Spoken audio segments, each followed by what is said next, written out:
वालेकुम अस्सलाम। दोस्त, मैं तुम्हारा कब से इंतजार कर रहा हूँ। तुम हो के वहाँ ठहरे हो। और सुनाओ, कैसे हो? अल्लाह का करम है, तुम सुनाओ कैसे हो? मैं भी खैरियत हूँ। आजकल मौसम गर्मा की तहसीलात हैं, क्या करते रहते हो दिन भर?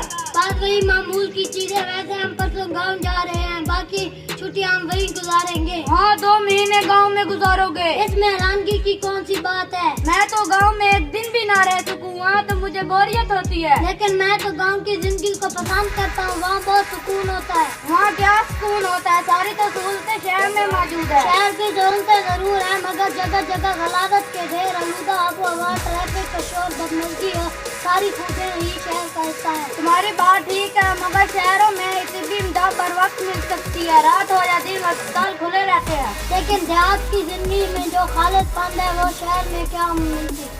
खालिदपन क्या मतलब? शहर में ना तो ताज़ा हवा मिलती है, न घी खालिद, न दूध खालिद। लेकिन शहरी जिंदगी में बहुत सी बुनियादी सहूलतें ऐसी हैं जो गांव में मुयसर नहीं होती।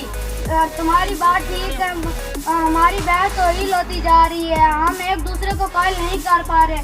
शहरी जिंदगी हो या देहाती, दोनों में खूबियाँ भी हैं और खामियाँ भी। अल्लाह हाफिज़।